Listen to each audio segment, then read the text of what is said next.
Si tu regardes cette vidéo, il est extrêmement probable que tu aies entre 15 et 30 ans. Si c'est le cas, cette vidéo pourrait être d'une aide capitale en ce qu'elle va te simplifier et t'expliquer les 2 clés qui, à coup sûr, vont te rendre riche. Pour te dire, je pense que n'importe quelle personne qui est devenue riche a appliqué ces 2 principes dont je vais te faire part. Mais avant que l'on se penche sur les 2 principaux points qui te permettront d'atteindre la richesse escomptée, je tiens, en guise de préambule, à te présenter quelques propos qui s'avèrent essentiels pour toute personne voulant devenir riche. Premièrement, sache que l'argent s'apparente en effet très bien à un pilier du développement personnel, mais n'en est pas son unique finalité. En d'autres termes, toute personne en quête de sa propre amélioration peut travailler certes en vue d'une hausse de son patrimoine financier, mais cela ne s'arrête pas là. Le développement personnel ne se réduit pas au développement de son portefeuille, mais il comprend en effet l'amélioration de notre vie en tout point. Par exemple, ma dernière vidéo parle des techniques permettant de reprogrammer son cerveau et de devenir plus vivace intellectuellement. Eh bien, cet axe du développement personnel ne doit pas être totalement écarté au profit de la prospérité financière. Autrement dit,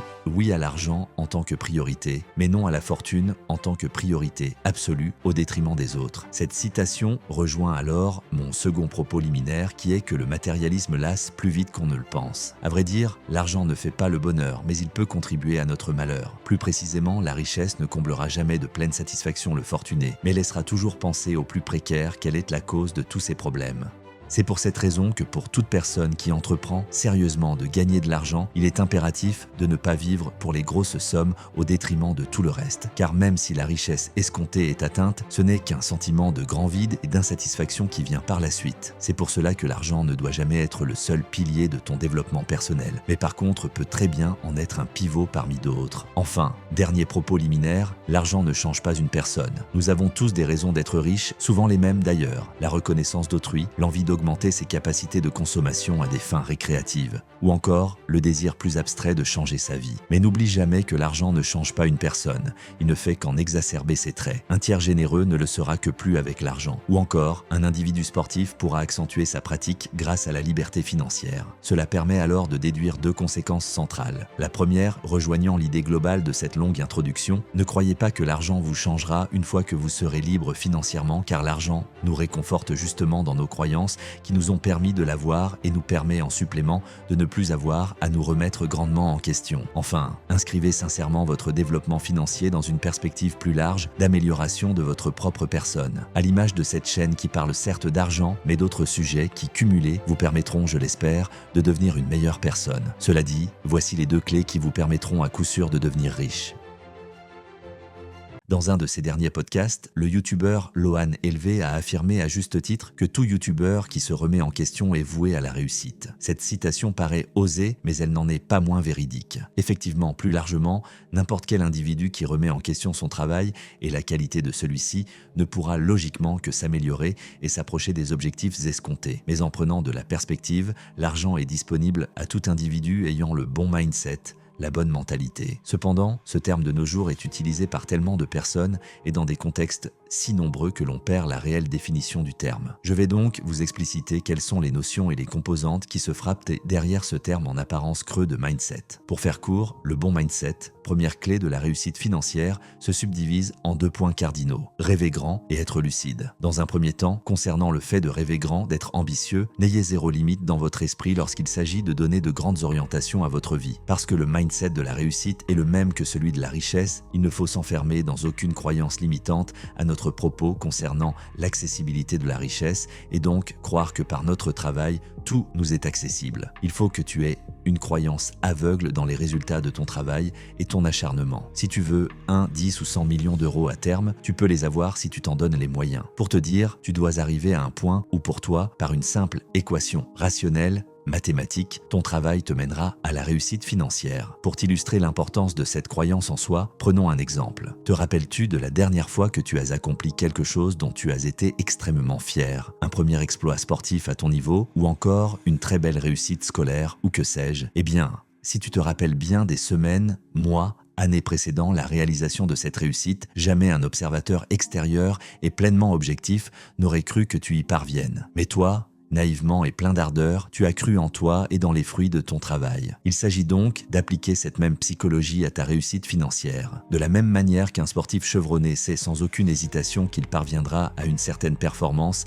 à force de travail, tu dois développer cette même assurance qui frise avec l'arrogance mais sans ne jamais l'atteindre car ta croyance n'est pas fondée sur ta vanité mais bien sur ton travail. Cette assurance et croyance aveugle en toi et ton du labeur te conduira plus facilement à ne pas avoir peur d'investir sur toi-même humainement et financièrement, ce qui s'avère également central pour atteindre la liberté financière tant voulue.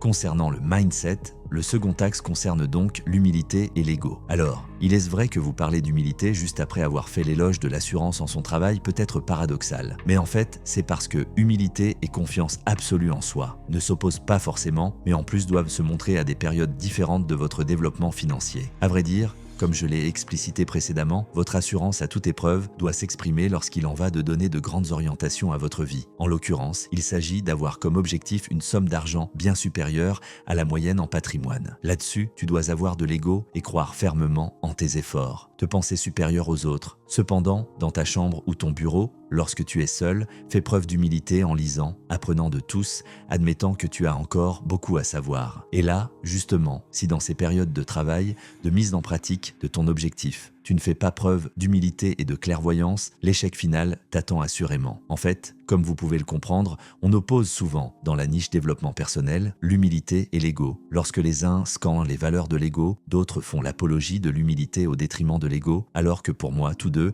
à l'image du yin et du yang, sont essentiels dans la réussite financière d'un individu, mais à des moments différents. Par moments, il faut savoir avoir de l'ego et croire en soi de façon démesurée. Mais aussi viendra des périodes où l'appel de l'humilité se fera sentir et nous devrons accepter notre infériorité pour progresser.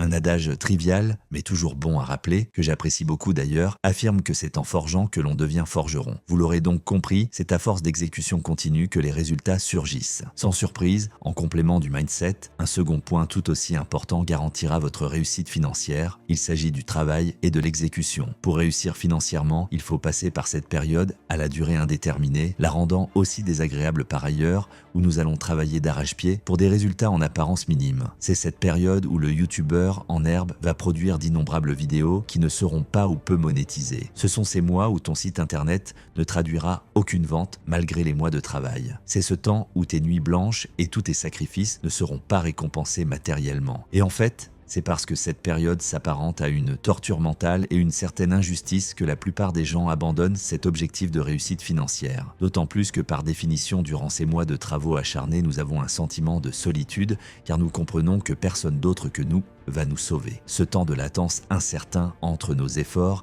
et les résultats peut se montrer horrible, sans savoir que derrière tous ces efforts se cache en différé l'oasis de résultats que nous attendons. Alors, maintenant que nous avons réussi à rationaliser cette période de travail sans résultats apparents, comment la rendre plus supportable? C'est ce que nous allons tenter d'élucider. Dans un premier temps, fixez-vous des normes. C'est-à-dire, n'associez pas la qualité et la satisfaction de votre travail bien accompli à des résultats extrinsèques tels que l'argent que cela vous rapporte, mais plutôt à des normes. Un barème configuré par vous-même et qui sera votre seule boussole. De sorte que votre attention se dirige sur ces mêmes normes qui sont censées, à terme, vous assurer le succès tant voulu, mais sans vous focaliser sur cette réussite financière lorsque vous traversez ces difficiles mois de travail en solitaire. Par exemple, une personne qui aspire à devenir riche grâce à un business de vidéos sur Internet peut se dire qu'elle va publier 3 vidéos et 7 posts par semaine quoi qu'il arrive et que seul l'accomplissement de cet objectif précis constituera une réussite pour elle. De sorte que petit à petit, l'objectif final de richesse se concrétise, mais que l'individu en question garde le moral et l'endurance mentale en se disant qu'elle avance et qu'elle parvient à accomplir des objectifs. Également, n'oubliez pas que beaucoup baissent les bras trop tôt et trop souvent. Alors que la résolution à rester dans la course jour après jour compte plus encore que les efforts fournis. Ce second point rejoignant le premier, soyez endurant. La course à la richesse est un marathon et pas un sprint. À ce titre, j'aimerais beaucoup que vous conserviez en vous la mentalité du gardien du but au football qui se contente d'arrêter les tirs adverses sans avoir aucune autre influence sur le jeu. Cependant, s'il arrête tous les tirs adverses, tôt ou tard, pendant les 90 premières minutes, les prolongations ou encore la séance de tir au but, son équipe gagnera. Eh bien, la mentalité de l'exécution revient au même, travaillez en vous disant que tôt ou tard le succès viendra. Et l'intensité des efforts compte, mais c'est surtout l'arrêt de la pratique qui freine l'amélioration des performances. Avant de conclure cette vidéo, je me suis dit qu'il serait pertinent de vous montrer comment l'alliage de l'exécution et du mindset crée des résultats fabuleux. Par exemple, par le passé, je travaillais beaucoup, on avait donc l'exécution sur des sessions parfois de 4h30 sans pause. Plus tard, en me remettant en question, partie mindset, notamment sur mes méthodes de travail, je me suis intéressé au deep work et à l'optimisation de ces méthodes de travail. Ce faisant, j'ai amélioré grandement mes capacités de travail, ma productivité et mes résultats. Voilà un exemple concret de la puissance de l'exécution couplée au bon mindset. En guise de conclusion, voilà donc les 2 clés qui, selon moi, tôt ou tard, vous garantiront le succès financier recherché. Si tu respectes ces 2 principes, il reste toujours certain que tu réaliseras des erreurs à l'avenir, comme lancer plusieurs business en même temps, mais tu t'en rendras compte à chaque fois plus ou moins rapidement et le succès, je l'espère, viendra se greffer à ton quotidien.